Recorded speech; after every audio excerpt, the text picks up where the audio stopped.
Bonjour à tous et bienvenue pour ce billet numéro 297 du Basket Lab, le laboratoire du jeu.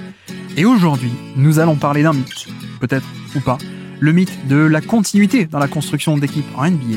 Le sujet est vaste, on va s'y mettre. Et puis, comme d'habitude, pour soutenir le podcast, iTunes, Spotify, YouTube, petit like ou petites étoiles, bienvenue dans le Basket Lab.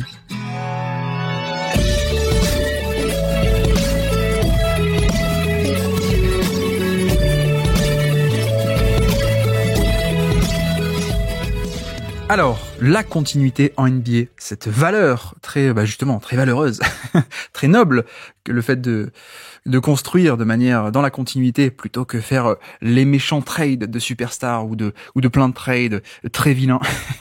Bon, j'exagère un peu, mais en effet, donc c'est un thème qui me tient un peu à cœur, que je voulais déjà traiter l'an passé. On devait en parler avec Antoine dans le bilan des finales 2023.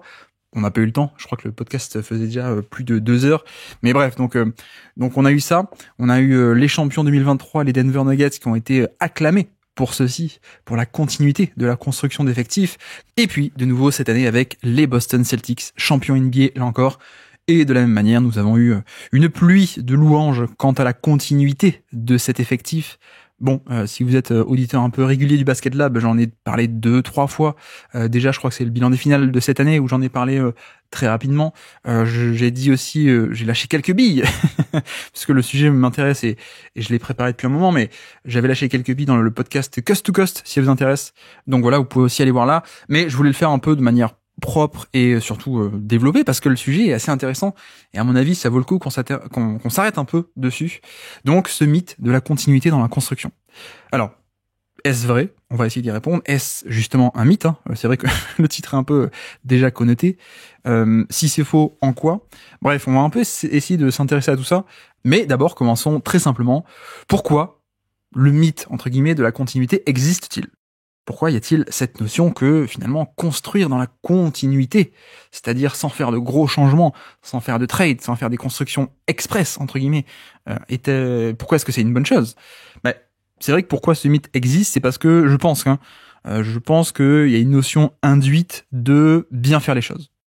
Voilà, assez nettement, quand on parle d'une construction d'équipe un peu dans la continuité, on parle d'un travail bien fait, hein, grosso modo. Il y a cette notion de c'est propre, de c'est la bonne manière de faire. Avec cette connotation très morale de c'est la bonne chose à faire, contrairement aux nouveaux riches, hein, qui viennent un peu et qui dépensent, qui achètent leur star et qui en fait qui grillent les étapes. Voilà, c'est un peu. Je pense qu'il y a un peu cette idée derrière. Pourquoi est-ce que les gens parlent et aiment bien la continuité, c'est là-dessus. Et c'est vrai qu'on oppose beaucoup cette fameuse continuité à tout ce qui est un peu les constructions. On peut appeler ça en bling bling finalement.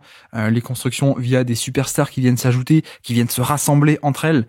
Et en effet, avec cette construction-là, un peu plus express, un peu plus bling bling, il y a à l'inverse une notion un peu induite, ou en tout cas une connotation supposée c'est un peu un cheat code, quoi. Ça, c'est de la triche. C'est t'es gentil, mais évidemment que t'as une bonne équipe puisque t'as un peu triché, t'as pas respecté les règles du jeu. Alors que en vérité, il n'existe pas de règles du jeu. mais voilà, c'est un peu des règles tacites, non pas d'un point de vue légal, mais de moralité presque, en fait. On joue un peu presque sur cet aspect de ok, t'as le droit si tu veux de faire venir des stars, mais finalement c'est un peu triché, quoi. Alors que la vraie bonne manière de faire, c'est la continuité, c'est développer un projet, etc., etc. Et enfin même plus que ça, hein, plus qu'en termes de construction, je pense qu'il y a aussi derrière ça une notion de ne pas respecter le jeu même, carrément. C'est-à-dire que c'est pas comme ça que le basket doit être. C'est pas comme ça. Le basket, c'est pas un sport où il faut avoir les meilleurs joueurs possibles pour gagner. Bon, je fais exprès de le formuler comme ça, vous avez vu que, en fait, si. Moi, je pense, hein, en tout cas. Mais non, mais j'exagère un peu, j'ai fait exprès de le formuler comme ça, mais il y a un peu cette notion que le basket est un art noble, et ça, je suis d'accord, mais qui se respecte. Il faut respecter le jeu. Et on ne peut pas tricher, on peut pas prendre des raccourcis en additionnant plein de superstars et en pensant que c'est comme ça que tu peux gagner. Voilà, il y a très clairement cette idée, au-delà du côté de l'aspect de construction d'équipe, hein, et de la valeur morale de construire petit à petit, le côté on part de rien, on construit tous ensemble le projet, ça c'est moralement bien, contrairement à l'inverse qui est acheter des stars, mais même au-delà donc de la construction d'équipe, il y a aussi une valeur morale par rapport au jeu. Faut respecter le jeu. Et d'ailleurs, bon, vous connaissez sans doute Bill Simmons, bon, qui est pas forcément une référence d'analyse, évidemment, mais qui est en tout cas une place forte, enfin un personnage fort de la vie médiatique NBA depuis pas mal de temps, qui a un livre qui a d'ailleurs été un best-seller, The Book of Basketball, et voilà, c'est quand même une figure assez imposante et qui est respectée par une majorité de fans. Et en effet, même lui là-dedans, il développe un peu ce qu'est le secret du basket. Et qu'est-ce que c'est le secret du basket ? Je peux vous épargner de lire le livre, même s'il paraît qu'il est pas mal. Mais c'est en fait la notion de la chemistry, l'alchimie. Voilà. Le secret du basket, c'est l'alchimie. Après, à quel point est-ce que Bill Simmons pense comme ça parce que il est fan de Boston et que à l'époque Bill Russell et les Celtics c'était comme ça plutôt que le côté bling bling star, grosse pointe de points de Will Chamberlain, peut-être. Mais non, bref, ce que je veux dire c'est que il y a un aspect construction d'équipe, un peu cheat code d'aller acheter des stars, un peu comme le PSG par exemple, on va pas développer là-dessus. Mais il y a aussi par rapport au jeu. Il faut respecter le jeu, il faut respecter comment c'est joué, et donc notamment cette notion d'alchimie. Il y a cette idée que le basket, ça se gagne, mais pas avec que du talent pur, avec aussi un travail d'équipe. Voilà, je caricature. Et donc, il y a aussi l'obligation, en tout cas, la notion de ne pas tricher, en fait. Il faut pas tricher. C'est pas bien de tricher, en tout cas. On peut, mais c'est pas bien de tricher. Il y a un peu cette notion, les nouveaux riches, eux, ils viennent, ils trichent, ils comprennent rien. Encore une fois, l'analogie avec le PSG, vous achetez plein de stars, mais vous comprenez rien, c'est pas comme ça qu'on fait le football. Je dis pas que c'est vrai ou pas vrai sur le foot, ça, en plus, je m'y connais pas, mais non. Voilà, je pense qu'il y a un peu cette idée. Faut respecter le jeu. Faut respecter le jeu aussi de construction d'équipe, pas que le basket, mais le jeu de construction d'équipe. Et puis, c'est vrai qu'il y a aussi un aspect d'émotion. Et ça, pour le coup, je vais pas inventer, je vais pas dire que c'est faux ou quoi que ce soit. Évidemment. Ça, c'est évident que il y a beaucoup plus d'émotion quand le titre NBA arrive à la fin d'une continuité. Mais ça, c'est évident, mais parce que, en fait, on apprécie aussi le chemin.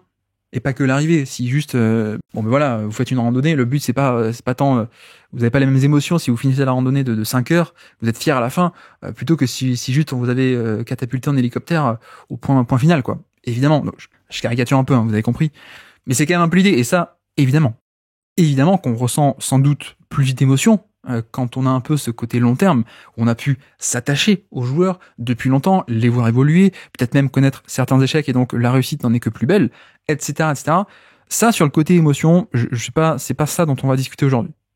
Vraiment, ça, je le laisse à part. Ça, c'est clair et net. Enfin, après, même ça, vous me direz, l'émotion, chacun a la sienne, en fait. Je veux dire, s'il y a des franchises qui ont jamais gagné, on catapulte 3 superstars chez eux et qui gagnent un titre, je pense qu'ils vont quand même l'apprécier, évidemment. Mais bon, bref, mettons ça de côté. Ça, je veux bien l'admettre, mais c'est pas de ça dont on va parler aujourd'hui. On sépare un peu le côté émotion, d'une part, et de l'autre, le côté analyse, en fait. Et moi, c'est plutôt à ça que je veux m'attaquer. C'est plutôt aux propos en mode analyse de jeu et la continuité a une valeur sportive. Et c'est comme ça qu'on gagne. Le côté c'est mieux, le côté c'est plus beau, ça je le laisse. C'est moi, ça, je discute pas de goût et de couleur sur le basket lab ou même en général. Mais ça, ok. On parle pas d'émotion, on va juste parler du mythe, en tout cas de la notion. On va essayer de voir si c'est vrai ou pas. Mais finalement, est-ce que vraiment ça aide à faire gagner la continuité ? Est-ce que vraiment c'est ça la manière la plus optimale de gagner ? Mon but, c'est pas de vous convaincre que faire venir James Harden, Kevin Durant et Irving, ça va vous faire autant d'émotions qu'un cycle de 10 ans où vous avez un titre au bout. Non, c'est pas ça du tout le but aujourd'hui. Moi, ce à quoi je veux m'intéresser, c'est est-ce que vraiment c'est une meilleure façon de faire, de drafter, d'attendre 10 ans et de faire grandir des gens, plutôt que d'aller chercher des superstars. Voilà, assez clairement. Moi, c'est un peu là-dessus. Et c'est un peu cette idée aussi que, vraiment en termes d'analyse, pas d'émotion, mais la continuité aide-t-elle vraiment à faire gagner ? Parce que comme dit, ça fait quand même 2 champions d'affilée qu'on a eu ça, et qu'on a clamé très haut et très fort que ça fait plaisir, la continuité, les Celtics, Denver. Est-ce que vraiment la continuité aide à faire gagner ? Est-ce que vraiment, entre guillemets, le travail paye, pour caricaturer ? Le travail, en l'occurrence, cette patience, ce développement, cette continuité, plutôt que donc tout ce qui serait les trades ou la free agency qui ne sont pas du travail. Bon, là encore, c'est contestable, mais c'est un peu l'idée de base. Et bon, là encore, je suis pas sûr que j'ai besoin de vous convaincre hein, pour le coup, mais par exemple si on prend des tweets, je suis allé chercher des tweets qui m'avaient un peu marqué à l'époque, mais quand Bastien de Trash Talk avait notamment parlé de ça, je suis allé un peu chercher dans les commentaires d'un tweet qui disait bon voilà la continuité Denver c'est beau, etc. Je suis allé rechercher dans les commentaires et c'est vrai qu'on trouve un peu ce genre de propos. C'est-à-dire que Bastien nous parle de Denver champion alors qu'ils ont drafté Jokic, drafté Jamal Murray, drafté Michael Porter Jr., Christian Brown, patience, construction, identité, la classe totale. Voilà, donc ça c'est le tweet de Bastien. Et c'est vrai que dans les commentaires on retrouve des propos comme le basket qu'on aime. Ça c'est ce qu'on appelle du travail bien fait. On trouve aussi des comme quoi il faut pas toujours une équipe remplie de superstars pour gagner. On parle de progression linéaire, chapeau. Et oui, une équipe de champions, ça prend du temps à construire. C'est pas juste prendre les meilleurs et espérer que ça marche. Voilà grosso modo le type de commentaire qui, là encore, ceux pour le côté émotion, ceux pour le côté beauté de la chose, ok, y a pas de souci. Moi, je m'intéresse plutôt à l'aspect de est-ce que c'est vrai ce côté, non, en fait, tu peux pas catapulter des superstars et gagner. Est-ce que vraiment la continuité a cette valeur en plus, contrairement à tout autre type, de construction d'effectifs. Ce qui est vrai, c'est que vous voyez bien que là, on oppose le fait de faire des trades pour des superstars, donc, notamment, et le fait d'avoir un vrai travail, de construire une alchimie, une bonne entente, une solidarité, un esprit d'équipe. On oppose aussi le fait de faire des trades avec la beauté d'une certaine construction d'équipe plus patiente, plus valeureuse, plus travailleur, plutôt que les nouveaux riches, quoi. Là encore, je caricature, mais c'est un peu ça. On oppose le fait de faire des trades ou de la free agency de stars avec la classe. C'est ça c'est la partie du tweet de Bastien sur laquelle je suis moins d'accord. C'est le côté la classe totale. La classe de faire ça avec des joueurs que t'as draftés. Et on oppose donc la classe avec, tu as cherché des stars, c'est pas classe. Bon, là encore, goût, couleur peut-être, mais ça rentre un peu là-dedans. Mais bref, donc, est-ce que vraiment il gagne parce que il y a de la continuité et donc avec les fameuses valeurs qui vont avec cette continuité. Les valeurs de patience, les valeurs de vestiaire, de solidarité, d'esprit d'équipe, d'alchimie, comme dit Bill Simmons, qui est le secret du basket. Le secret, c'est pas d'être fort, le secret, c'est d'avoir un esprit d'équipe, en fait. Et c'est comme ça que t'es plus fort. Donc, est-ce que vraiment ça fait gagner parce que on a de la continuité? Bon, vous l'aurez quand même un peu compris. Moi, je pense que non. Moi, je pense que les équipes gagnent parce qu'en fait, elles sont très bonnes. Voilà, on peut arrêter le podcast là, éventuellement. Merci à tous. non, je plaisante un peu, mais c'est pour ça que je parle un peu de mythe, parce que c'est vrai, mais pas dans le sens où on l'entend. Donc, je vais essayer d'exposer quelques éléments en deux aspects.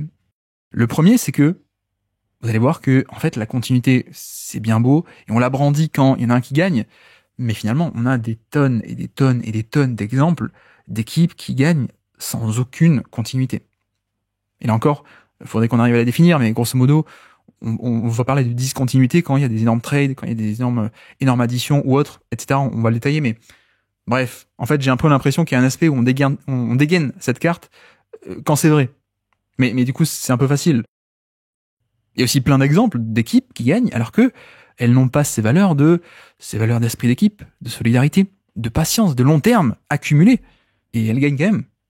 Donc, bref, on va voir que d'un point de vue historique, c'est quand même plus complexe que ça de dire qu'il y a de la continuité, notamment chez Boston et chez Denver.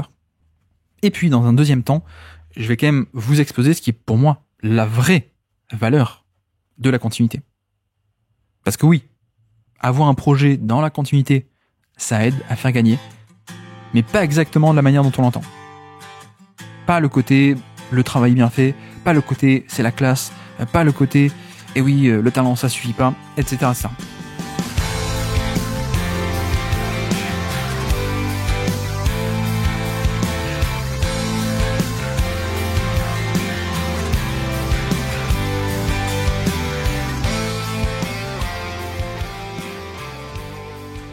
Et donc d'abord, intéressons-nous un peu à l'historique, et vous allez voir que même là, en fait, bon, je peux comprendre, effectivement, mais tout ceci nécessite un peu plus de définition un peu claire, ou en tout cas, on voit que sans définition claire, on arrive un peu à englober et à faire des raccourcis, mais bon, prenons l'exemple le plus récent, Boston.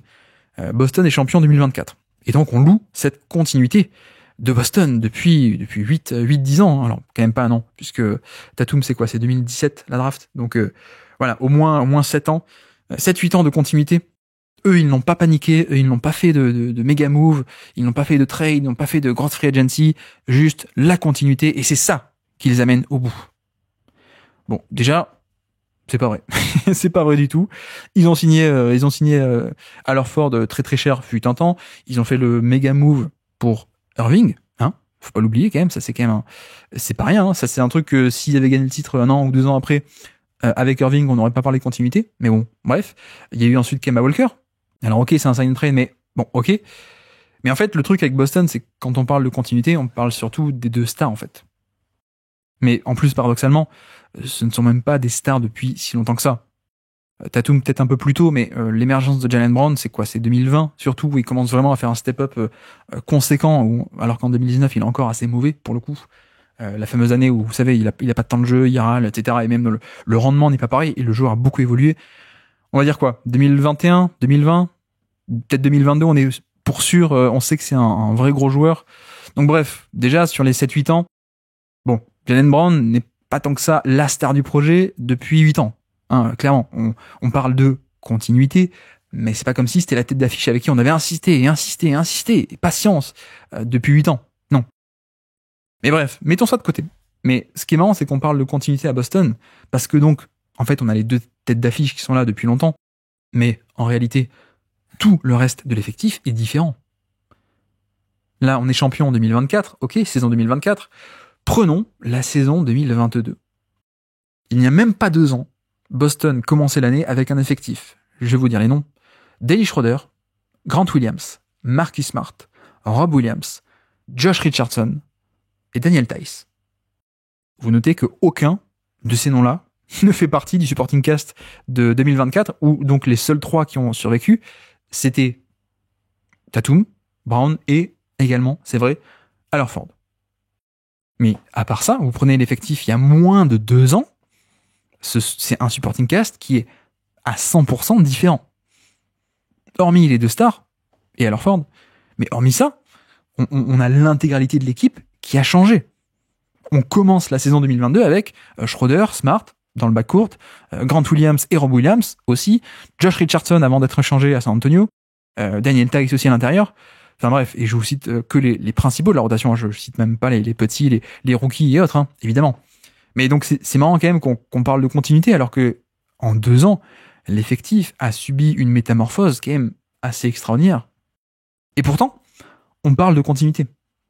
Ce qui est donc quand même un peu paradoxal, parce que finalement, il n'y a pas tant que ça la continuité en dehors des 2 stars. Et ok, il y a les 2 stars, mais en fait tout le reste de l'effectif a changé. Donc à quel point on peut parler de c'est comme avant, c'est la patience, c'est le long terme, etc. Bon, pas trop, hein.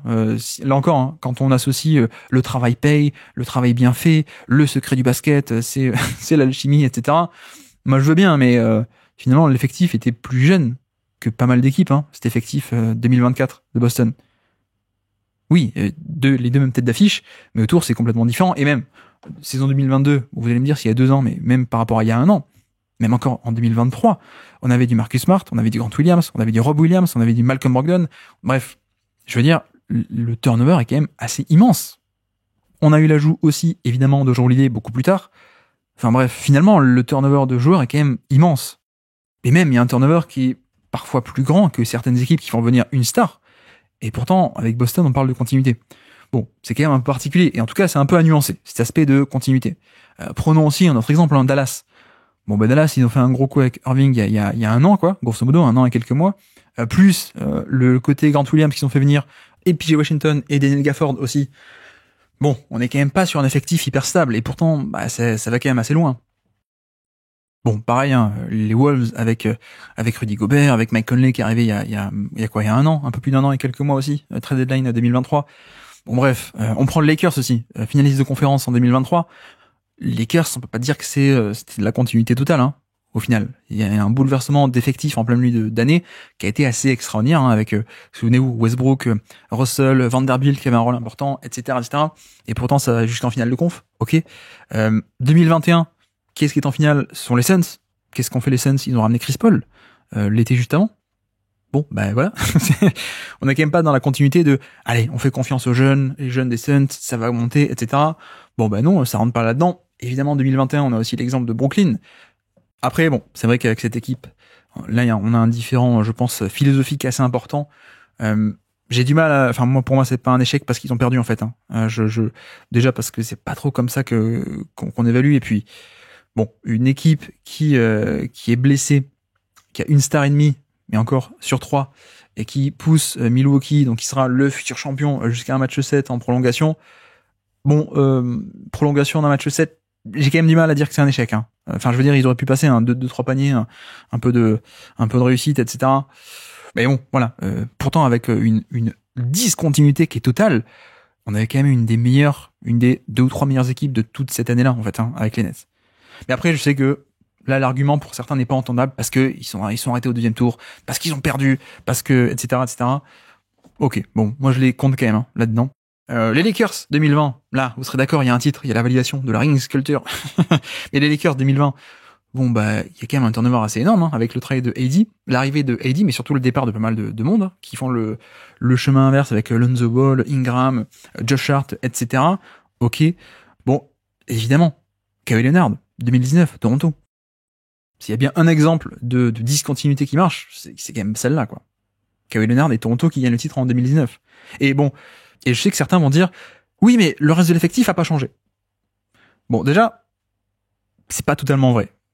On a quand même 3 additions qui ont été assez énormes avec Kawhi. Ok, mais il y a pas que Kawhi, il y a aussi Danny Green. Énorme addition qui a fait plus de 2500 minutes, je crois, cette année-là. Plus Marc Gasol aussi. Donc, déjà, l'argument de oui, mais tout le reste autour a pas bougé, donc ça compte dans la continuité.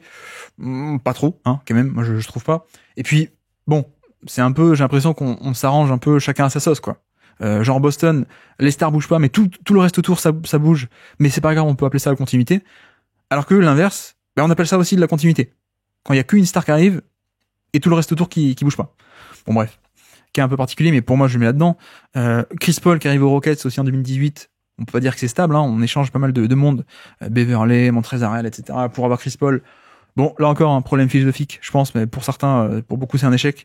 C'est quand même une des meilleures équipes de la décennie, qui a perdu contre une des meilleures équipes de l'histoire. Sur un match 7, là encore, donc en plus, a même pas perdu de beaucoup pour le coup. Mais Chris Paul, 2018, hein, on parle pas de continuité non plus. Bon, je vais même pas parler de Cleveland, hein. 2015, quand il y a LeBron qui arrive, quand il fait venir Kevin Love, quand chamboulement total de l'effectif. Bon, bah, ça a quand même plutôt loin, hein, en playoff, il me semble, ça va en finale NBA. Donc c'est pas mal. Bon, je vous épargne, hein, tout ce qui est Kevin Durant aux Warriors. C'est une anomalie de l'histoire qui n'aurait jamais dû arriver, non pas en termes de valeur morale, mais en termes de construction d'effectifs. C'est juste que il arrive à la free agency pile au moment où, avec le nouveau CBA, le nouveau contrat TV, il y a beaucoup d'argent dans les caisses, etc. Bon, mettons à part les Warriors et Durant, ça compte pas. Faut l'oublier. On oublie ça, on prend pas ça en exemple parce que c'est pas du jeu, quoi.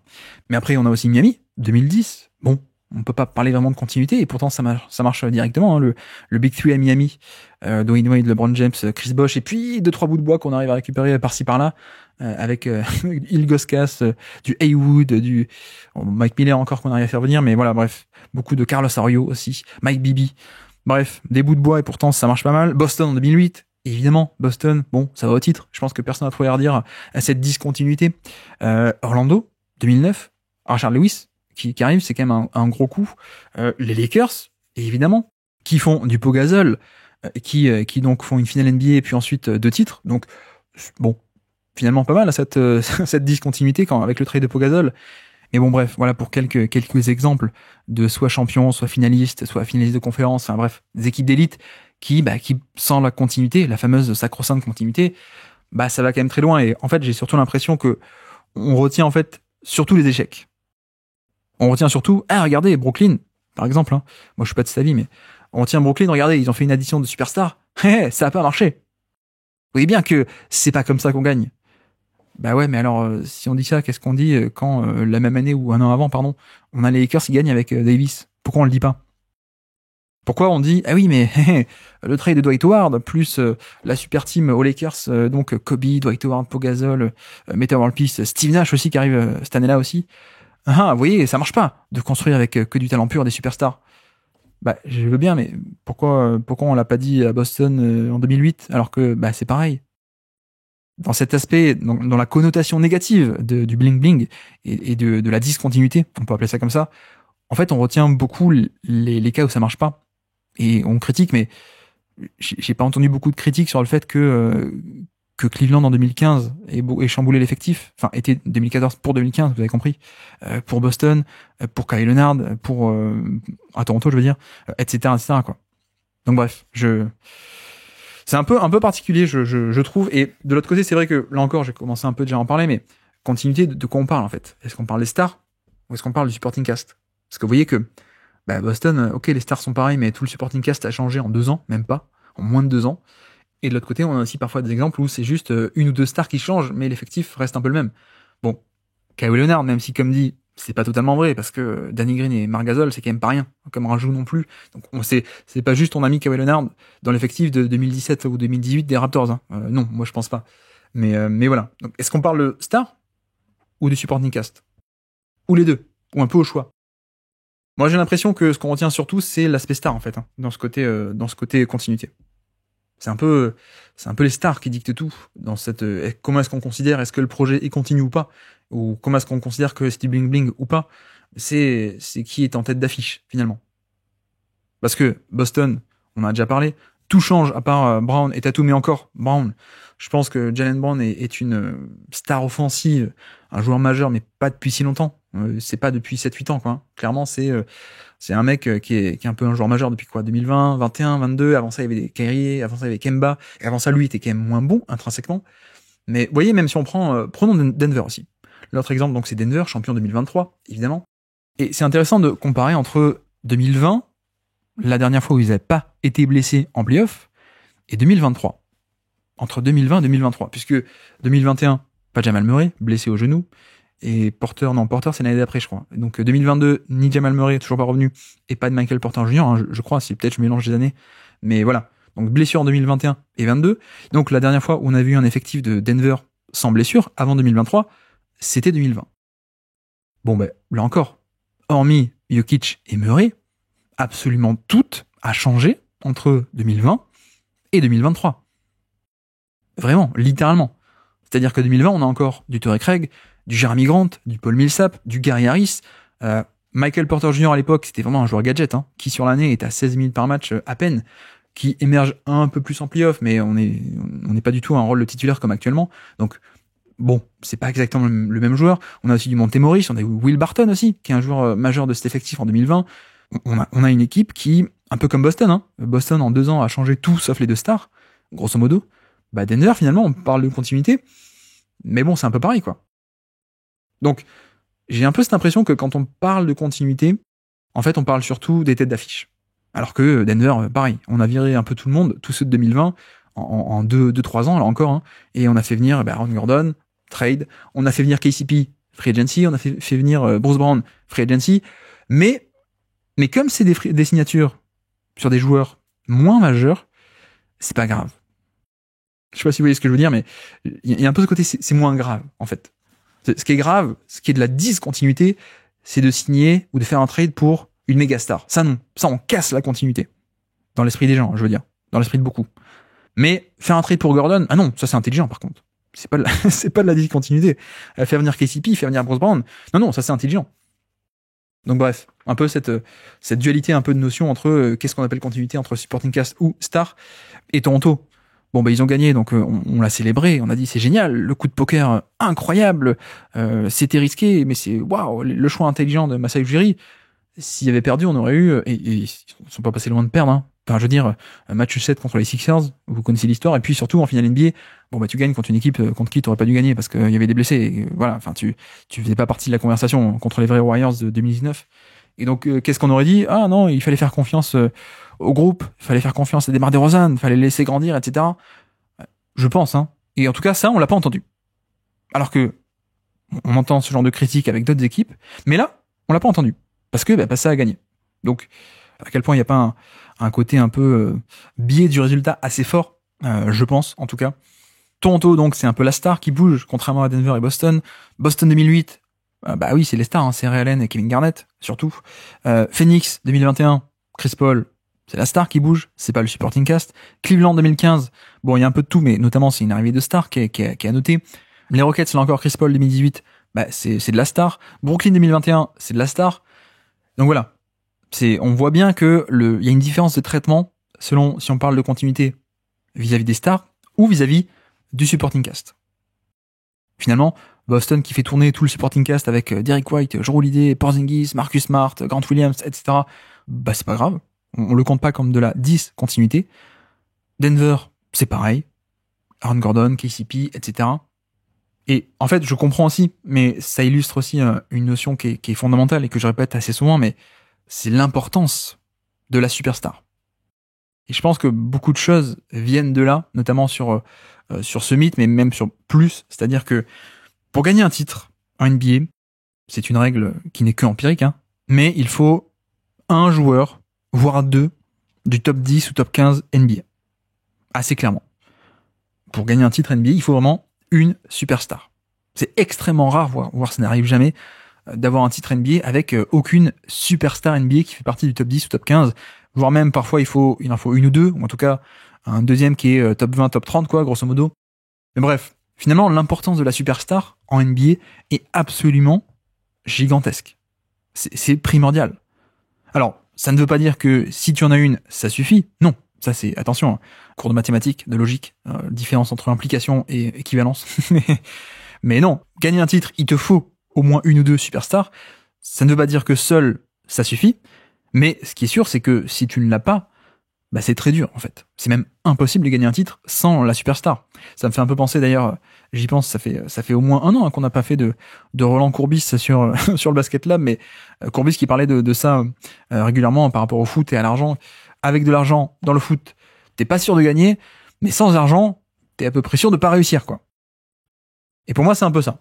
Et c'est un point central, et je le répète encore et encore, parce que c'est aussi ça qui est à la base de cette continuité. Continuité ou pas d'ailleurs. C'est l'importance cruciale d'avoir pas une star, pas un bon joueur, vraiment une superstar.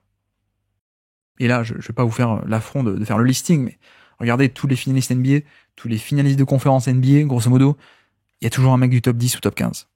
Et souvent, il y a des équipes avec un deuxième qui est soit aussi top 10, soit qui est top 20, 30, mais pas plus, quoi. Il y a vraiment cette importance capitale de la superstar. Et donc, pourquoi est-ce que j'insiste à ce point là-dessus, sur l'importance capitale d'avoir une superstar? Parce qu'en fait, en construction d'équipe, l'important, ce n'est pas la continuité, pour moi. L'important, c'est d'être bon. Et là encore, vous allez me dire, c'est trivial. Mais en fait, c'est là qu'est toute la nuance entre continuité ou pas. Parce que, en fait, c'est ici que prend racine le fait de bouger ou de pas bouger. Et donc là, évidemment, on a compris, on a réduit ça, on a compris que le débat par rapport à la continuité se résumait un peu, grosso modo, aux stars. Mais donc, c'est un peu de là que tout vient.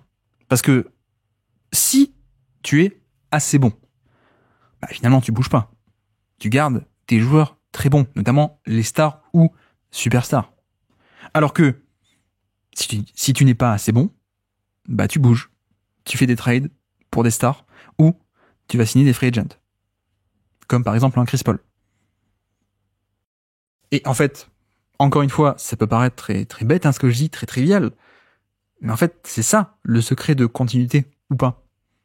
C'est que l'important, c'est d'être bon. C'est pas de prolonger un projet avec ce que t'as déjà, juste pour la beauté et juste pour la valeur de construire ensemble.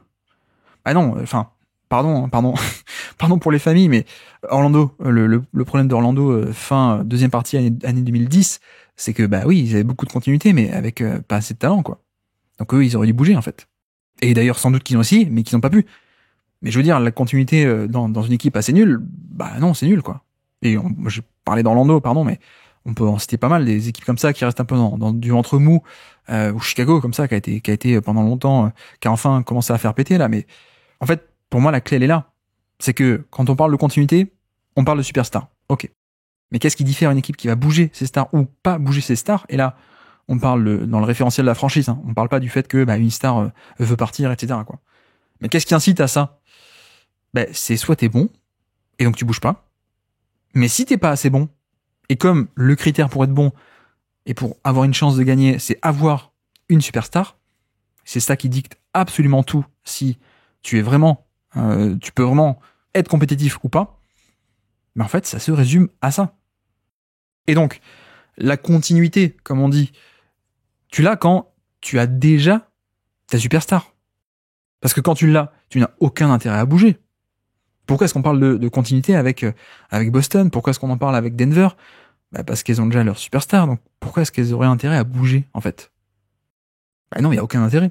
Alors que, on prend l'exemple inverse, qu'est-ce qu'ils ont fait les Nets? Ok, l'équipe était sympathique, hein, l'équipe 2019, Kenny Atkinson, Russell, Jared Dudley, Caris LeVert, Jarrett Allen, etc. Équipe extrêmement sympathique, mais ils n'étaient pas assez bons.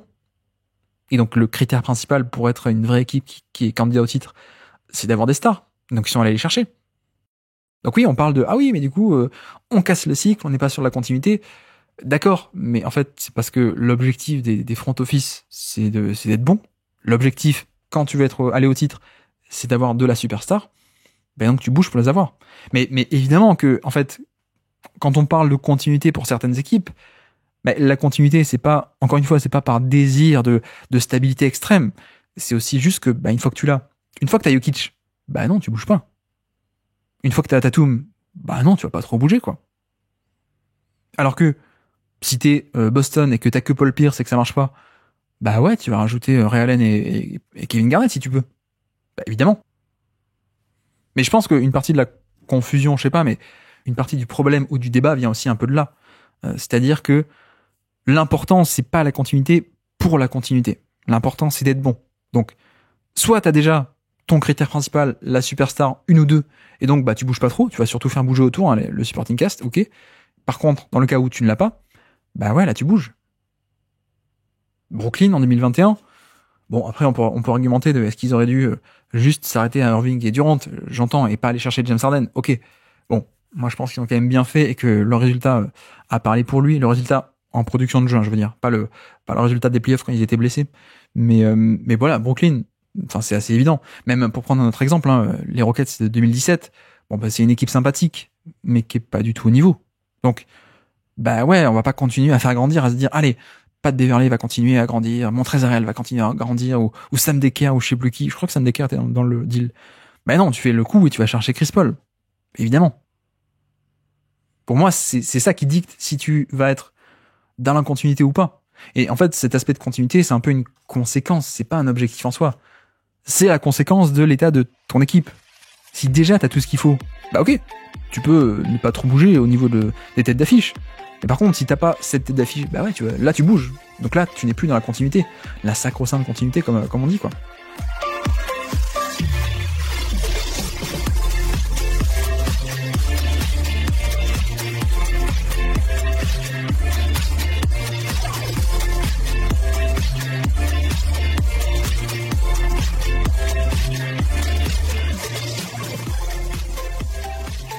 Donc ça, c'est un premier élément. Premier élément capital pour moi, c'est l'importance de la superstar NBA pour aller au titre. Et c'est ça qui va dicter si tu bouges ou pas. Et puis après, il y a un deuxième principe, en fait, pour aller au titre NBA, qui est un principe fondamental et qui, je pense, est largement sous-estimé. Et c'est de là que vient la vraie valeur de la continuité. C'est qu'en fait, gagner un titre NBA, c'est extrêmement dur. Et là encore, vous me dites, t'es gentil, tu t'enfonces tes portes ouvertes. Mais qu'est-ce que je veux dire par dur ? C'est que, mécaniquement, gagner un titre NBA est improbable. Imaginons une année où il n'y aurait que 5 favoris au titre. Ok. Bon, 5 favoris, on va caricaturer un peu grossièrement, hein, évidemment. On va dire, chacun a plus ou moins des chances égales, hein, ok. Alors peut-être que parfois non, parfois il y en a qui sont un peu plus, un peu moins, on est d'accord, mais là c'est juste pour caricaturer. 5 favoris, et je pense que il y a pas mal d'années où il y a plus que 5 vraies équipes qui peuvent prétendre au titre, notamment dernièrement. 5 favoris, ça fait 20% de chance, à peu près, d'aller au bout. 20% à peine, je sais pas si vous vous en rendez compte, c'est extrêmement bas. Et en fait, faut quand même se rendre compte de à quel point c'est difficile et donc c'est improbable d'arriver au titre. Parce que il y a le niveau de jeu, donc il y a plein de séries où tu vas être face à un adversaire qui est de niveau équivalent, mais que si t'as pas la réussite de ton côté, tu vas être éliminé. Alors que tu refais la série 10 fois, peut-être que tu la gagnes 6 fois, mais la fois pour de vrai qui s'est fait pour de vrai, bah t'as perdu. Donc c'est tombé sur les 4 fois sur 10 où c'était l'adversaire qui allait gagner. Ok. Il y a l'aspect de blessure, il y a l'aspect, enfin voilà, il y a plein d'aspects d'éléments aléatoires, ce qui fait que finalement gagner un titre NBA c'est extrêmement dur. Et par dur, j'entends donc en conséquence extrêmement improbable. Et donc c'est ici que réside la vraie valeur de la fameuse continuité. La vraie valeur de la continuité, c'est pas l'alchimie. Je pense, hein. C'est pas tant l'alchimie, la solidarité, la patience, etc., etc. C'est pas ces valeurs-là qui font que la continuité, c'est bien. Pour moi, la continuité a de la valeur parce que si tu arrives à garder le même projet pendant longtemps, et par projet, oui, c'est notamment les stars, si tu arrives à garder le même projet pendant longtemps, ben finalement, tu multiplies le nombre de chances de gagner un titre. C'est-à-dire que, reprenons l'exemple, 5 favoris, donc à peine 20% d'aller au bout, modulo l'aléatoire, modulo les blessures et plein de paramètres, à peine 20%, bon ben, si tu le tentes qu'une fois, t'as que 20% de proba, mais si ce 20%, t'es capable de le répéter 2 saisons, 3 saisons, 4 saisons, 5 saisons, 6 saisons, bah oui, forcément que tu vas augmenter tes chances au global que une fois sur ces 5 ou 6, tu aies le titre. Alors que, bah, si tu le fais qu'une fois, bah, tu restes bloqué à 20%, quoi. C'est un peu, prenons une autre analogie, mais c'est un peu l'histoire d'un dé. Prenons un dé. Un dé à 6 faces, évidemment. Un dé à 6 faces, je vous donne un dé à 6 faces et vous devez faire un 6. Voilà, ça doit tomber sur le 6. Pour être sûr de faire un 6, est-ce que vous préférez lancer une seule fois ou est-ce que vous préférez lancer au moins 5 fois? Bon, bah, évidemment, je veux dire, là encore, on enfonce des portes ouvertes, mais c'est un peu l'idée, en fait, pour moi. Évidemment que, vu que la proba est relativement faible, de tomber sur un chiffre en particulier, le 6, bah, si tu fais qu'un lancer, bah, t'as qu'une seule chance, alors que si tu répètes encore, bah, dans le lot, tu vas booster tes chances que au moins une fois, ça tombe dessus, en fait. Et pour moi, la vraie valeur de la continuité, c'est ça. C'est pas le fait de respecter le jeu, c'est pas le fait d'avoir la patience, d'avoir le vestiaire, d'avoir de la solidarité, automatisme, etc. Je pense pas. Je pense qu'il y a des équipes qui peuvent se construire très rapidement et être très bonnes. Pour moi, quand t'es bon, t'es bon. Vraiment. L'important, c'est pas la continuité, c'est quand t'es bon, t'es bon. Tu peux avoir des Brooklyn où James Harden arrive au mois de février et pourtant, bah, c'est la meilleure équipe de l'histoire de la NBA en termes de offensivement.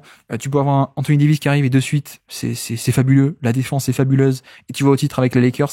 Tu peux avoir Boston où t'as 2 joueurs majeurs qui arrivent et pourtant, ça va au titre. Tu peux avoir, je sais pas moi, une équipe qui construit avec aucune continuité, même tu vides tout l'effectif à part Chalmers et Udonis Haslem et donc tu fais venir trois mégastars plus des bouts de bois par-ci par-là et en fait tu fais finale NBA directement et peut-être même que t'aurais dû la gagner cette finale NBA sans trop de à un côté. Bon bref, on va pas refaire les finales 2011, mais voilà. Pour moi, tu peux totalement sans automatisme, sans patience, sans la classe, sans la beauté, sans la continuité, sans les valeurs de continuité, d'accumulation, d'expérience, etc. Non, tu peux être bon directement. Et je les ai cités, mais on a des tonnes d'exemples qui le montrent. Toronto, Boston, 2008, les Rockets, 2018, LeBron, 2015, avec les Cavs, etc., etc., etc. Et Barkley, si vous voulez prendre de l'ancien, Charles Barkley, qui arrive aux Suns, boum, ça gagne direct, quasiment. Bon, quasiment. Mais je veux dire, ça va en finale, quoi. Alors que, mais non, mais pourtant, Barkley, il a pas passé des années à connaître son supporting cast et tout. Ben non, en fait, pour moi, tu peux largement arriver de suite et être bon. En fait, quand t'es bon, t'es bon. Par contre, la vraie valeur de la continuité, c'est que ce fameux jeu de dés, en fait, où tu dois tomber sur une face en particulier, et donc qui est assez improbable, bah, la valeur d'un projet long terme continuité, c'est que tu multiplies tes chances de au moins une fois tomber là-dessus. Pour moi, c'est la vraie valeur de la continuité, elle est là. Vraiment. Clairement. Et d'ailleurs, j'arrête pas de parler de Brooklyn 2021. Bon, ben voilà. Moi, j'adore cette équipe de Brooklyn. Je trouve pas que ça a été un échec et je pense que c'était le bon coup à faire. Bon, après, il y a toutes les histoires un peu plus de vestiaire, ou en tout cas extra sportif, etc., etc. On a compris que ça a pété pour plein de raisons, et l'effectif était peut-être pas très sain. Ok, ça on l'a bien compris, mais en termes de basket, ça fonctionnait du feu de Dieu. Mais par contre, c'est vrai que, ben voilà, pourquoi est-ce que la continuité aurait été bien à Brooklyn? Ben parce que tu fais une seule année, et en une seule année, ben t'as le facteur blessure qui te tombe dessus. Voilà. Et donc, tu n'as qu'une seule chance, et ben du coup tu rates. Alors qu'en plus, bon, encore une fois, hein, ils auraient pu gagner en plus, même en étant sur un pied, ils auraient pu gagner contre les futurs champions en titre dans une année où les playoffs étaient assez peu impressionnants finalement et où ils étaient clairement très très bons. Mais voilà, exemple parfait. T'as qu'une seule chance d'aller au bout, tu la gâches, bon bah t'as pas de deuxième chance quoi. Et donc l'histoire te retient un peu comme un loser. Alors que si t'avais su garder, être stable, être dans cette continuité, même avec ces trois-là, hein, même avec ces trois-là en bling bling, mais avoir la continuité avec ces trois-là, bah, t'aurais peut-être eu une deuxième, une troisième chance, une quatrième, et t'aurais peut-être eu le titre au bout, en fait. Et en fait, en vérité, c'est ça la vraie valeur, et c'est exactement ça, la valeur de Boston. C'est ça, c'est en ça que la continuité de Boston leur a servi. C'est pas tant pour le côté, oui, ils se connaissent bien, l'expérience, ils ont grandi ensemble, etc. Non, comme dit, l'équipe entière a été changée en 2 ans. Je veux dire, il y a 2 ans, on jouait avec Schroeder, on jouait avec Grant Williams, Rob Williams, etc., Marcus Smart. C'est pas du tout les mêmes mecs qui étaient en finale NBA, quoi. Par contre, la continuité a permis de répéter encore et encore, et au bout d'un moment, c'est tombé là-dessus. Au bout d'un moment, ça a réussi. C'est un peu la roulette russe, mais mais au lieu de te flinguer, de te mettre une balle dans la tête, c'est un truc bien, quoi. T'as la roulette russe, mais avec la cartouche, c'est le titre NBA en fait. Bon ben voilà, si tu fais une roulette russe avec la cartouche, c'est le titre NBA, et que tu tires qu'une fois, bah t'es pas sûr de l'avoir, hein, Brooklyn. Alors que si tu tires 1, 2, 3, 4, 5, 6, bon voilà t'es sûr, hein. Là t'es sûr que tu vas l'avoir la balle dans la tête, ou, pour reprendre l'analogie un peu bizarre, ou le titre NBA. Et je pense que Boston c'est ça. Il y a X années d'échecs, mais comme ils ont gardé un peu le projet en vie, tout en le faisant évoluer, hein, avec ce supporting cast, mais comme ils ont un peu gardé toujours Tatum Brown pendant toutes ces années, et donc notamment là depuis quelques années, bah ouais, au final, il y a bien une année où ça passe. Denver, c'est un peu pareil. On parle de continuité, mais la continuité a permis de passer outre des saisons de blessures, en fait. Parce que, comme dit, entre 2020 et 2023, Jamal Murray et Jokic n'ont pas joué ensemble en playoff. C'est quand même un point central.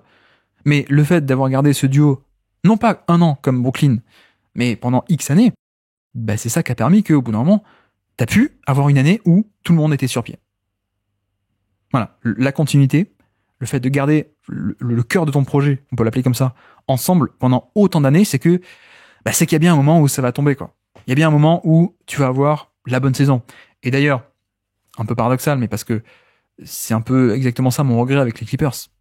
Les Clippers, c'est totalement mon regret. C'est que, et paradoxalement, je sais qu'un peu l'opinion publique, à l'inverse, hein, les fans qui réclament toujours de la continuité, qui vont louer Denver et Boston pour cette continuité, finalement ils vont dire aussi non mais Clippers, faut passer à autre chose les gars, quoi. Enfin, Paul George, Kawhi Leonard, ça marchera jamais, quoi. C'est un peu paradoxal parce que on le reproche justement. Alors là, ça y est, enfin, Paul George est parti, mais on leur reprochait un peu ce truc de mais non, mais il faut se séparer, ça marchera jamais. Alors les blessures, injury prone, etc. Bah non, moi c'est ce que je regrette, c'est qu'ils aient pas insisté encore plus, quoi. Parce que je sais pas si vous vous rendez compte, mais on a fait un peu le détail, hein, si vous intéresse, en podcast on l'a déjà fait, je vais pas refaire le topo. Mais en quoi? En 2020, 21, 22, 23, 24, donc en 5 ans, on a eu une seule campagne de playoff en bonne santé. Une seule en 5 ans. Je veux dire, ok, il y a un côté où, avec l'âge, ils sont devenus injury prone, Kawhi et Paul George. Ils l'étaient pas du tout, au moment de la signature, mais ils le sont un peu devenus. Ok. Mais c'est dommage, quoi. En 5 ans, une seule année en santé, imaginez si Denver avait fait ça, quoi. Si Denver, au bout d'un moment, avait dit, ah bah non, mais Jamal Murray, Michael Porter, ça se blesse trop, allez, on passe à autre chose. 2023 ne serait jamais arrivé, en fait. Et j'ai un peu ce sentiment avec les Clippers où, comme dit, paradoxalement, les mêmes qui réclament de la continuité et le travail bien fait, etc., c'est c'est un peu les mêmes qui appelaient à la fin des Clippers. Moi, je regrette un peu parce que, bon, peut-être ce serait jamais arrivé parce qu'ils sont à ce point injury prone, mais peut-être aussi qu'un jour, t'aurais eu cette campagne de playoff, et j'en demande pas 5, hein, pas 3, mais peut-être que t'en aurais eu une, en fait. Une seule où chacun est en forme, en tout cas les stars sont en forme, et où t'as une vraie chance d'aller au titre, parce que cette équipe, quand elle est pas blessée, on savait qu'elle était élite, et qu'elle était chaque année dans le top 3, top 5 des équipes NBA, quoi. Mais largement, avec en plus un style qui se transpose très bien en playoff. Bref. Finalement, les Clippers, c'est un peu dommage qu'ils aient pas eu plus de continuité, même si je sais que, paradoxalement, les gens réclament l'inverse, mais pareil un peu, Milwaukee, finalement, sur les 5 années du cycle Budenholzer, ils ont gagné une fois, en 2021, et en plus, c'est marrant, mais dans ce genre de cas, tu gagnes même pas forcément l'année où t'es le meilleur. Moi, je pense qu'en 2021, c'était pas l'année où ils étaient les meilleurs. Je pense que 2020 et 2019, on est quand même sur des niveaux assez impressionnants, mais bon. Bref, on va pas refaire l'histoire des playoffs 2021, qui sont pas de top niveau non plus. Mettons ça entre parenthèses, mais en tout cas, voilà, Milwaukee, t'as 5 chances, au bout d'un moment, c'est tombé. Sur les 5, t'en as une où c'est tombé. Parce que t'as gardé ensemble le cycle Budenholzer, il a duré 5 ans. Donc, t'as eu des échecs, 2019, 2020, ensuite après 2022, 2023, 2024 ensuite, même si c'est plus Bud. Mais sur les 5 ans de Bud, encore une fois, tu joues la roulette russe, tu tires 5 fois, t'as quand même beaucoup plus de chances que t'aies une fois la balle qui t'arrive dans la tête, quoi. Bon. L'analogie est pas top, on est d'accord. Mais voilà. Alors que Milwaukee, si on avait tout fait péter, non, on n'aurait pas eu ça, quoi. Mais Boston, le fait de répéter encore et encore, donc cette continuité, permet ça. Denver, pareil. Milwaukee, pareil. Brooklyn, c'est ce qu'ils n'ont pas eu. Malheureusement. Les Clippers, on aurait aimé un peu plus. Mais voilà, on prend d'autres exemples. Hein. Boston, entre 2008 et 2012, c'est un peu pareil. Même si, le truc, c'est que le titre arrive la première année. Mais, en vrai, un titre sur une période de 4 ans, on va dire, 8, 9, 10, 11, 12, non, ça fait 5 du coup. Mais bon, ils sont pas été géniaux pendant les 5, mais un titre sur un cycle de 5 ans, en termes de bilan, c'est très bon, hein. C'est très bon, mais qu'est-ce qui est passé? 2008, tout va bien. Pas d'aléa, ça va au bout, ok. 2009, blessure de Kevin Garnett. Bon, voilà, ça c'est ce qui arrive, et c'est aussi pour ça que t'as besoin d'avoir des cycles un peu plus longs, c'est que ce genre de choses peut arriver. T'as ta star ou ton joueur le plus important qui est blessé. Donc, voilà. 2010, qu'est-ce qui se passe? Ils sont un peu plus vieux, mais ils vont quand même jusqu'en finale NBA, donc t'aurais pu aussi avoir un titre, hein, finale NBA, match 7, etc. Ça aurait très bien pu refaire un titre.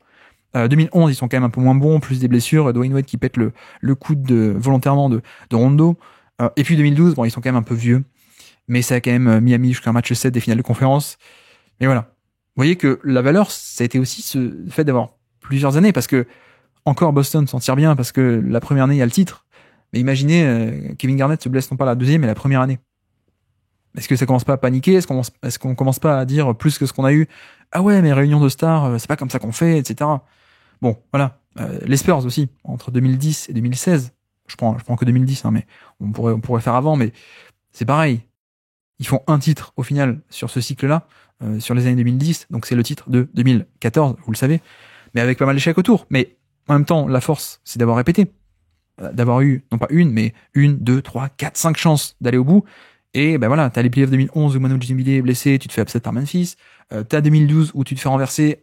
Ça arrive, hein. T'as niveau relativement équivalent avec OKC, finale de conférence.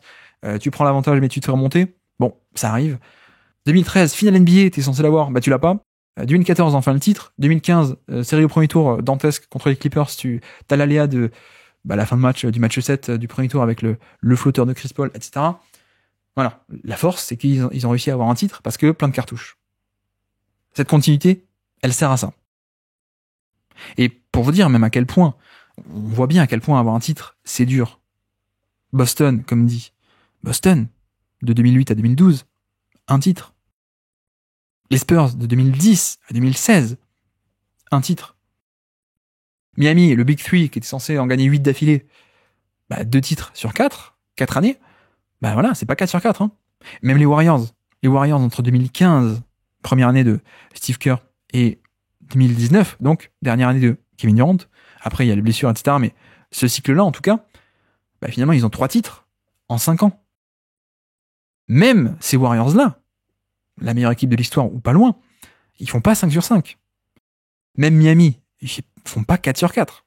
Les Spurs, ils font 1 sur 5 ou sur 6. Boston, 1 sur 5. Donc, j'insiste, je fais exprès, mais vous voyez aussi à quel point c'est dur d'avoir un titre.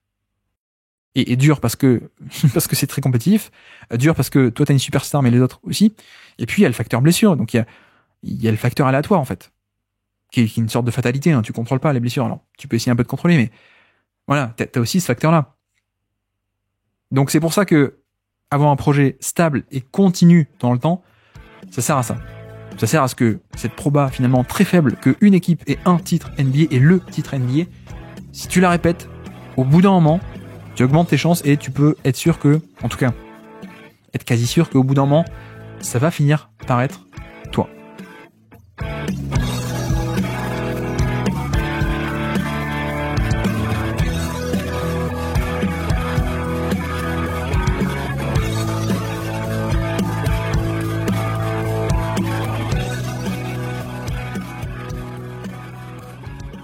Bon, alors, qu'est-ce qu'on a raconté de plus maintenant qu'on a tout dit? C'est vrai qu'on a à peu près tout dit. Non, on a littéralement tout dit, mais en fait, il me reste quand même un truc à dire. Notamment parce que je suis tombé sur certaines stats intéressantes de la part de Basketball Référence.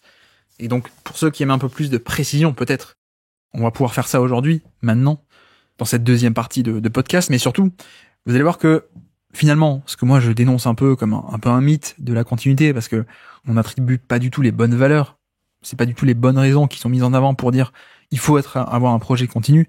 Mais vous allez voir que, finalement, c'est pas qu'un mythe, en fait. Ou en tout cas, si c'est un mythe, actuellement, il y a aussi des raisons à ça. Vous allez voir que, historiquement, en fait, la NBA a changé. La NBA a beaucoup changé. Mais, donc, je suis tombé sur des stats intéressantes pour ceux qui aiment la précision.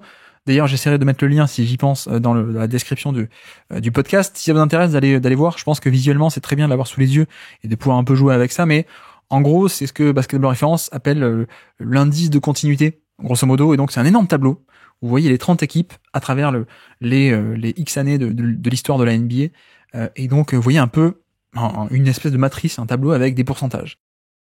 Et en fait, ce sont des pourcentages eux, ils appellent ça le roster continuity, justement. Donc, la continuité dans l'effectif. Et les stats sont intéressantes. Alors, qu'est-ce que ça calcule exactement, ce tableau, si ça vous intéresse? Ça calcule le pourcentage de minutes de l'équipe qui a été pris par des joueurs qui étaient déjà là l'année d'avant. L'année N-1. Donc, par exemple, pour l'année N, si vous êtes à 90%, ça veut dire que l'année N, 90% des minutes ont été jouées par des joueurs qui déjà, l'année N-1, étaient déjà dans l'effectif. Voilà, donc c'est ça que ça calcule. Donc c'est pas une continuité parfaite de long terme, hein, on pourrait dire, mais c'est de la continuité de l'année N-1 à l'année N, ou de N à N+1, si vous voulez.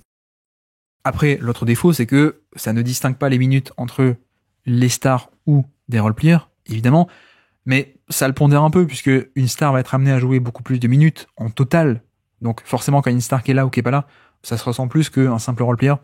Et voilà, c'est un tableau qui est pas parfait, mais je vous le dis, hein, je vous incite à aller le voir, parce que c'est quand même vachement intéressant, pour le coup, d'aller voir ça, et vous allez voir que on a quand même des éléments assez intéressants par rapport à toute cette conversation qu'on vient d'avoir.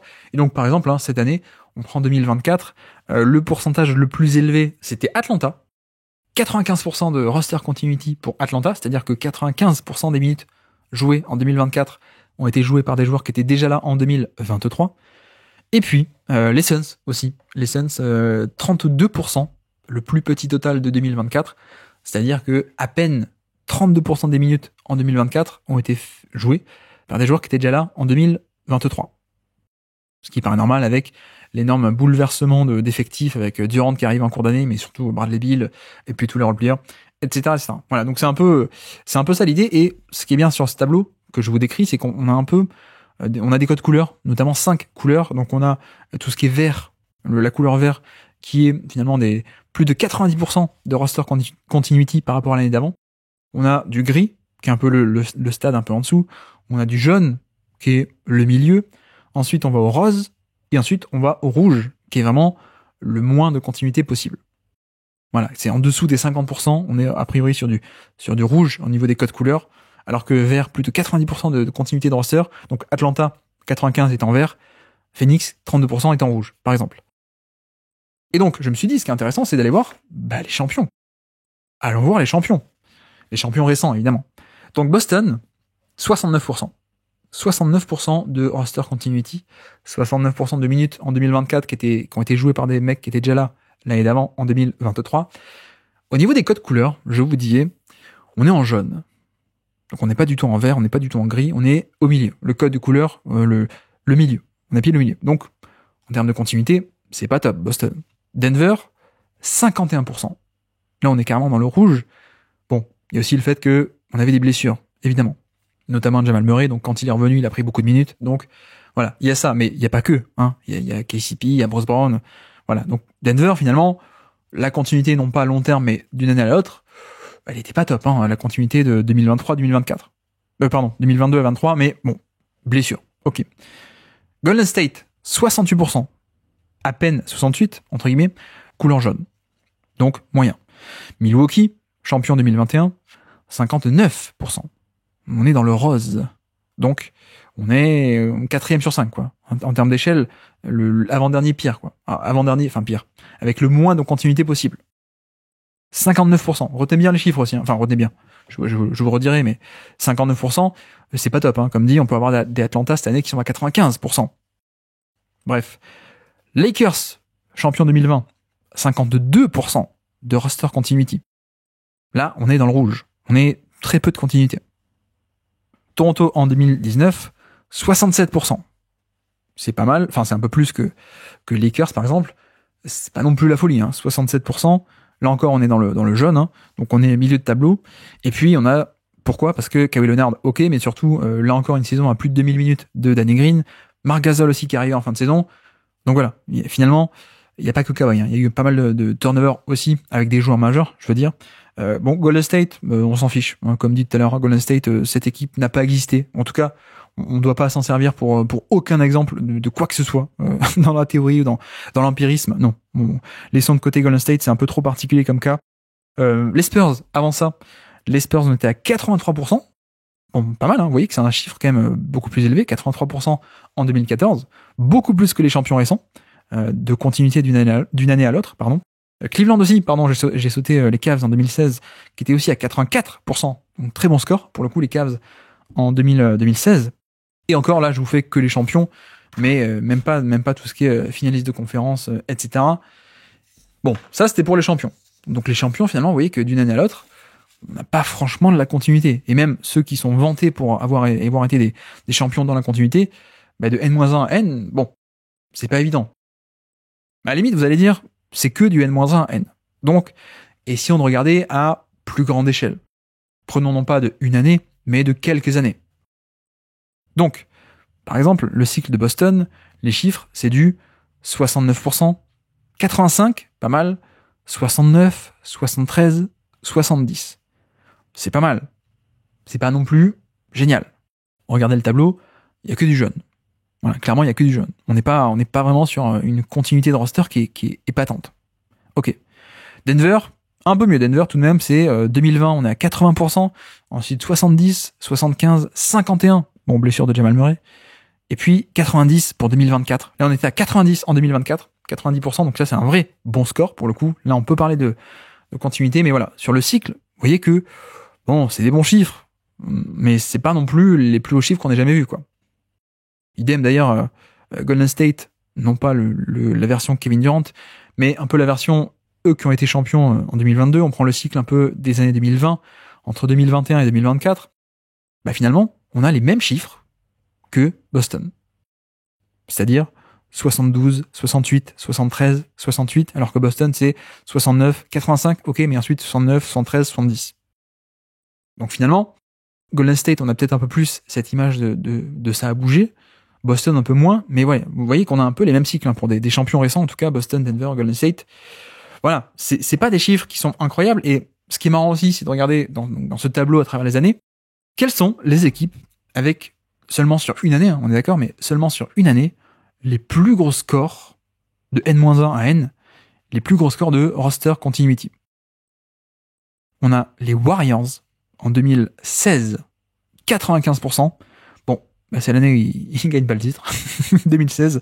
On a les Spurs, ironiquement, en 2013 et 2015. Donc 95-98%, des scores incroyables. Mais bon, c'est 2 années où ils gagnent pas le titre, pour le coup. On a Denver en 2019, qui est à 98%, mais bon, c'est pas vraiment un candidat au titre, hein. C'est juste que on a une continuité dans le roster, mais on est passé d'une équipe qui était jeune et qui commence à être compétente à une équipe qui enfin devient compétente. Première année où ils font les playoffs en 2019. Voilà, même effectif qu'avant, mais on n'est pas vraiment sur un contender en fait. Donc ok, continuité, mais à un niveau qui est pas celui d'un candidat au titre. Bon, fun fact aussi, on a Miami en 2019. 99% de son effectif en 2019 était déjà là en 2018. Bon, le problème c'est que c'était une équipe nulle, hein. Donc cette continuité, est-ce qu'on la voulait ou pas? Mais non, on a aussi donc Denver en 2024, 90% entre 23 et 24. Donc l'effectif a pas changé, quasiment pas. Vous voyez que finalement Bruce Brown et autres, mais Bruce Brown surtout, c'était à peine 10% des minutes. À quel point est-ce que ça pesait ou pas? Je ne sais pas, c'est pas le lieu pour en discuter ici. Mais bref, je vous encourage vraiment à aller voir, parce que sur le visuel, vous allez voir un truc. Notamment entre aujourd'hui, l'époque moderne, et avant, il y a une énorme différence, donc concrètement de couleur, mais donc une énorme différence de continuité. C'est-à-dire que, pourquoi est-ce qu'on a aussi peut-être, c'est une hypothèse, hein, mais pourquoi est-ce qu'on a aussi ce mythe de il faut de la continuité? À mon avis, c'est parce qu'avant, c'était un peu vrai. En tout cas, de facto, avant, les équipes d'élite arrivaient à avoir un niveau de continuité dans l'effectif qui était un niveau qui aujourd'hui serait record. Et qui en fait qui est totalement infaisable actuellement dans les faits. En tout cas, on voit qu'aucune n'est capable de reproduire la continuité d'équipes d'anciens champions et d'anciens cycles très très forts des années 90 surtout, 80, 70, 60. Vraiment, je vous invite à aller voir les visuels. Il y a une différence qui est énormissime, où les équipes d'avant, les équipes d'élite d'avant, il y a que du vert et du très très vert on enchaîne des années à plus de 90% de roster continuité pendant 1, 2, 3, 4, 5 ans. Alors qu'aujourd'hui, comme dit, Boston qui est loué pour ça, on a que du jeune. On a des scores qui sont à 69%, 70%. Bon, c'est pas énorme. On a Denver aussi qui est autour des 80, 75%, 70%. On a Golden State aussi qui a été champion avec ces scores-là, etc., etc. Milwaukee, j'en parle pas, il y a encore plus de turnover, hein, pour le coup, Milwaukee. Mais voilà, il y a une différence qui, en fait, est énorme et qui s'explique très simplement. On n'est pas du tout dans la même NBA en termes de salary cap. On a le cibier, le l'accord entre les propriétaires et les joueurs, donc comment est-ce qu'on répartit l'argent, notamment, n'est pas du tout pareil. Les règles ne sont pas pareilles, le salary cap n'est pas pareil. Et donc, on est dans une NBA qui est totalement différente de ce qu'on a connu pendant des années. Donc, c'est aussi là-dessus où je suis assez clément. Et ce n'est qu'une hypothèse, mais pourquoi est-ce que ce mythe de la continuité existe? À mon avis, c'est parce qu'avant, c'était le cas. Mais c'était le cas aussi, pourquoi? C'est pas parce qu'on était plus vertueux dans les années 80. Bon, vous pouvez le penser, hein. On peut aussi rajouter que dans les années 70, bon, il y avait un peu de drogue un peu partout. Donc, à quel point est-ce qu'on était un peu plus vertueux en NBA à l'époque? Je sais pas, mais non, pour moi, c'est pas qu'on était plus vertueux, plus stable, plus la tradition, plus ne pas bouger, les valeurs. Non, je pense que c'est juste que la NBA n'était pas pareille. Les règles n'étaient pas pareilles. La free agency n'existait pas, quasiment pas. Même en NFL, hein, le cas marquant de la NFL, c'est Reggie White. Et c'est la free agency, je crois que c'est 92, quand il va à Green Bay. Mais c'est un truc, voilà, c'est le premier truc un peu de malade, quoi. Et en termes de NBA, je saurais même pas te dire quels sont les vrais gros free agents. Avant, c'était beaucoup de trades et beaucoup de prolongations un peu pendant l'année, quoi. Il n'y avait pas de vraie free agency. Donc en fait, les règles étaient très différentes. Et puis l'argent était différent aussi. C'est pas pareil je dis n'importe quoi, mais non seulement il n'y avait pas de free agency, donc c'était, t'es avec une équipe, tu prolonges jusqu'à ce qu'elle t'échange un jour. Ok? Il n'y a pas vraiment de côté, je vais tester le marché, ça n'existait pas. Et puis même dans des cas de disputes financières, les écarts étaient pas, c'est pas comme aujourd'hui où, soit tu prends Bruce Brown, tu prends 10 millions à Denver, ou alors tu prends 20 millions à Indiana, quoi. Enfin, je veux dire, on est peut-être au niveau des sommes aussi, ça a évolué. Donc peut-être que ça joue aussi, j'en sais rien, mais il faut aussi retenir que la NBA était extrêmement différente. Et je parle de ça, mais je parlais de free agency, notamment en NFL, qui arrivait à peine début 90. Mais en NFL, c'est un peu pareil. Notamment tout ce qui est dynastie, on voit qu'il y a un turnover qui est assez immense en termes de champions. Alors, bon, maintenant, il n'y a pas de Mahomes, donc ça commence un peu à se reboucher, mais bon, pendant longtemps, on a un peu déploré ça en NFL notamment, je prends Seattle, par exemple. Les Seahawks de Seattle, clairement, 20, 30 ans, 40 ans avant, ça aurait fait une dynastie. Sans doute à la Pittsburgh Steelers, quoi. Qui ont fait 4 titres en 8 ans ou en 6 ans, je sais plus exactement, dans les années 70 ou des équipes comme ça.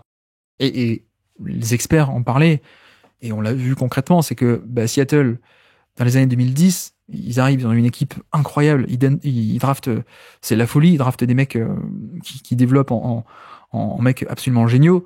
Ils ont une défense historique, mais ça dure 1 ou 2 ans, parce qu'après les mecs se barrent, quoi. Et parce qu'il y a la free agency. Mais ça, c'est un paramètre qu'on n'avait pas avant. Et c'est un paramètre qu'on n'avait pas pour les stars, mais qu'on n'avait pas non plus pour les role-players. Donc, pour moi, ce turnover, il vient de là. Et je parle de la NFL, où les dynasties sont plus trop possibles à cause de ça, d'après pas mal d'experts qui en parlent assez largement. Et puis, enfin bref, c'est pas pareil, hein, c'est pas la même époque, de plein de vues, plein de paramètres possibles. Vous voyez, notamment, hein, par exemple, il y a une histoire comme quoi les Steelers, à l'époque, donc années 70, ils reçoivent la cassette pour du scouting, ils reçoivent la cassette de John Stallworth, qui est un Hall of Famer, je crois, receveur Hall of Famer, mais qu'est-ce qu'ils font? Ils planquent la cassette et ils l'envoient pas aux autres équipes, quoi. Et donc c'est comme ça que personne n'est au courant pour John Stallworth qui arrive à tomber à la draft, et donc c'est eux qui les récupèrent, alors que sinon il aurait dû être drafté beaucoup plus haut. Enfin bref, j'exagère un peu, là c'est pour le fun fact, je raconte cette anecdote, mais c'est vrai que la NBA est très très différente. C'est pas du tout la même ligue, on n'a pas du tout les mêmes paramètres, donc je pense que c'est un peu se flouer que par exemple de s'attacher à ce genre de truc d'avant, en fait. Parce que c'est pas pareil. Et bon, laissons un peu de côté la NFL, mais revenons sur la NBA, le cas de Scottie Pippen est extrêmement parlant. Pippen qui traverse les années 90 en tant que superstar, mais contractuellement, c'est le 150e joueur le mieux payé de NBA, quoi. Parce qu'il a été piégé 1 ou 2 fois sur des contrats très long terme et très petits. Le GM de l'époque, Jerry Krause, a réussi à le piéger, entre guillemets, en tout cas à le sécuriser. Il y a pas de free agency, c'est des prolongations, et bref. Donc Scottie Pippen, par exemple, c'est un bon exemple de ça. Mais pourquoi est-ce qu'on a réussi à garder aussi l'équipe ensemble, alors qu'il y avait déjà un peu des règles de salary cap? Parce que c'est plus facile, quoi. C'est pas les mêmes règles, quoi. C'est pas du tout les mêmes règles. Donc c'est aussi pour ça que je pense que les contenders d'avant et les équipes d'avant, en fait, vous comparez à actuellement, le turnover est immense. Et comme dit Boston, qui est une équipe d'élite depuis 3, 4, 5 ans, on va dire, même un peu plus, sans doute, mais même eux, vous voyez qu'on a un turnover qui est assez immense. Soit des mecs qui partent en free agency, soit le GM lui-même qui fait des choix. Les Warriors, c'est pareil, ils ont pas réussi à garder tout le monde, ou alors ils ont voulu échanger, mais bref, il y a plein d'exemples qu'on pourrait prendre comme ça, les Lakers aussi, même si les Lakers ont fait beaucoup de mauvais choix eux-mêmes, je veux dire, mais c'est pas la même NBA, en fait. Alors que, avant, allez voir ce visuel, vous allez voir qu'il y a du vert partout. Il y a vraiment du vert partout. Et je pense que le dernier contender, alors il y en a 2, mais le vrai dernier contender chez qui on a un peu cette capacité à avoir la même continuité que les équipes d'avant, que les dynasties d'avant, c'est sans doute les Spurs. Les Spurs des années 2010, donc, entre, on va dire, 2011 et 2016, on va dire, la retraite de Tim Duncan, il y a une stabilité qui est effectivement assez impressionnante je vous dis les chiffres, hein. Donc en 2011, le roster continuity, l'indice, c'est de 82%. 82%, ensuite 79, 95, 83, 98, et puis enfin 69, mais parce qu'il y a l'arrivée de Aldridge en 2016, donc beaucoup de minutes pour un nouvel arrivant. Mais voilà, je pense que les Spurs, vous voyez dans le tableau, ça se voit hein, visuellement que c'est la dernière équipe, la dernière grosse dynastie à avoir réussi à avoir un très haut taux de continuité et de rétention de joueurs, mais parce que c'est une équipe un peu particulière aussi, hein, pour le coup.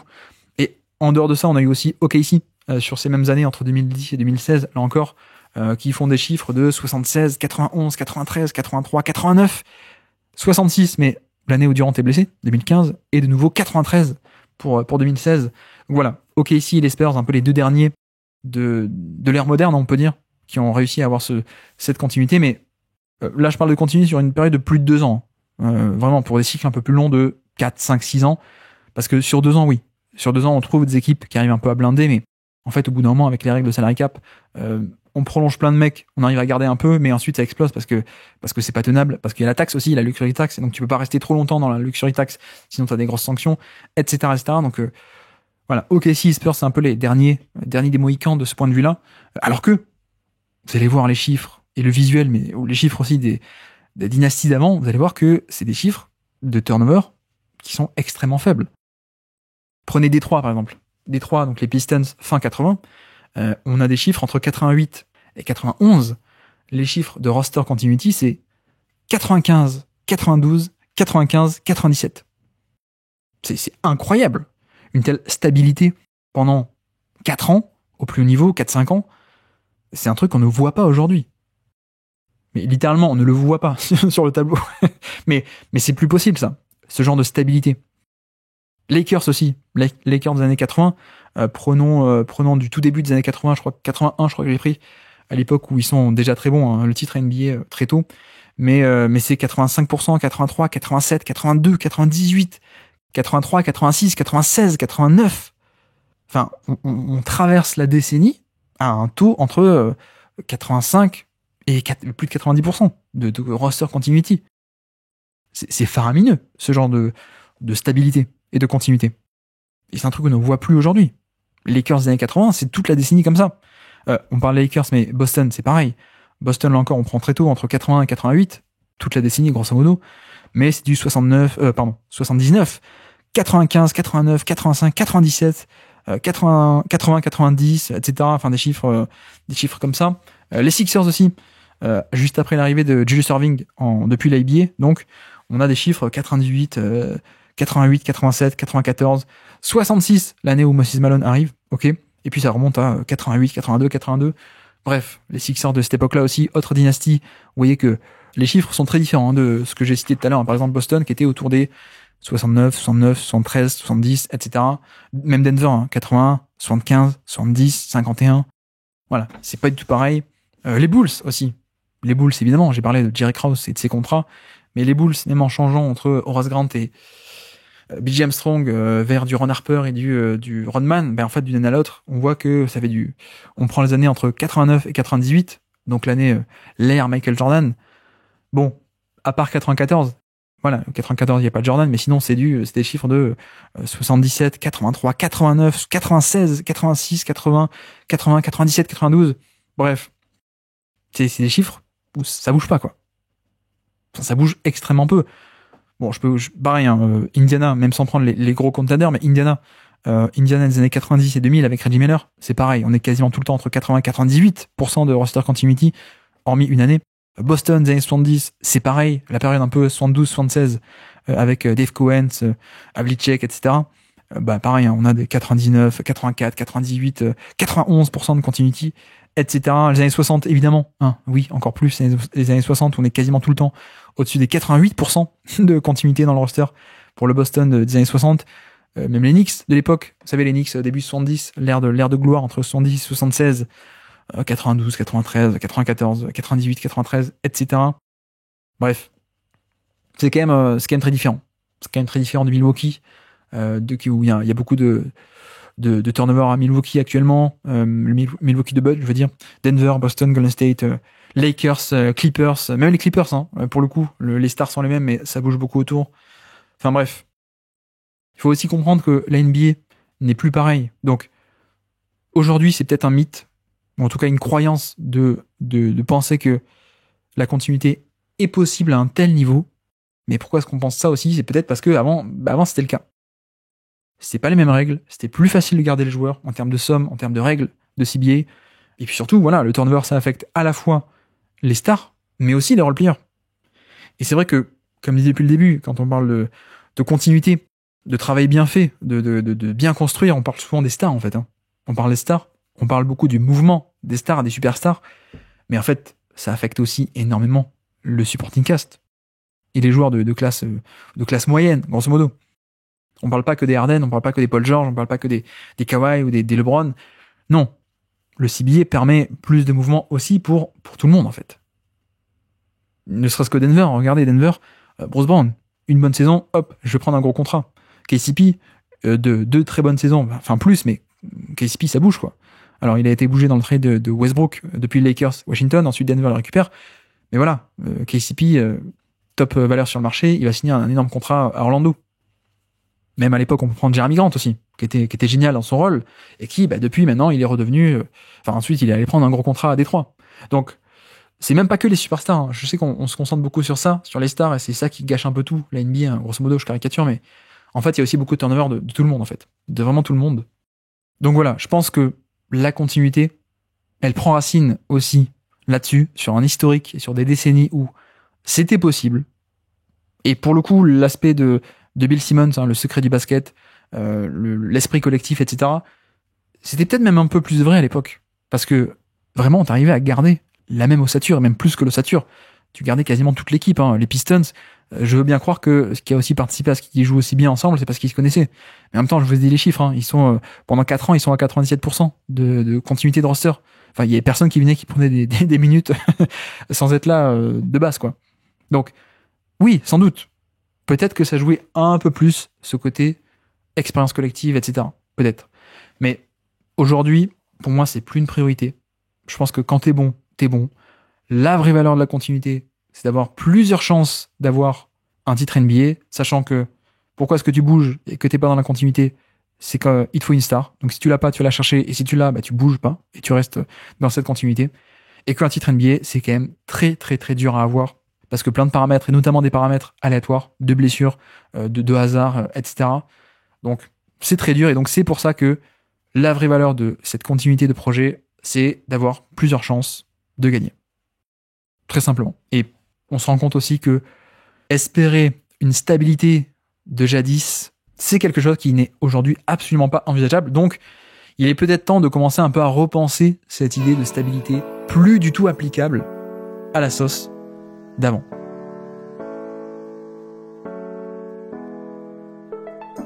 Merci à tous d'avoir suivi cet épisode, j'espère que ça vous aura plu. Voici donc pour ce sujet de la continuité.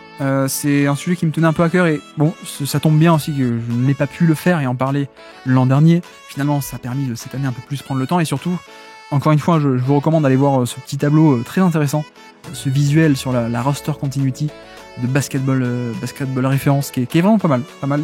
C'est vrai que je suis un peu à contre-courant là-dessus, même si j'ai essayé d'apporter mes arguments. Vous êtes peut-être pas d'accord, donc n'hésitez pas à me dire et à venir débattre. Hein. C'est fait pour ça, l'espace commentaire YouTube, Spotify ou alors sur le Discord évidemment. Et donc, de notre côté, pour la prochaine fois, eh bien je ne sais pas ce qu'on va aborder comme sujet la prochaine fois. Je peux juste vous dire que bientôt, au mois de septembre, on va commencer le top 100. Puisque mine de rien, c'est la rentrée, mais la rentrée, c'est la rentrée des classes seulement, puisque après la rentrée NBA, elle est que fin octobre, donc on a quand même 2 mois pour faire ce top 100. On aura largement le temps de le faire. Et donc, sur ce, je vous remercie une nouvelle fois de m'avoir écouté jusqu'au bout. Un grand merci pour votre soutien. Petites étoiles, RT, YouTube, partout. Merci beaucoup. Ça fait plaisir, je ne le répéterai jamais assez. Et moi, je vous dis à très bientôt. Ciao.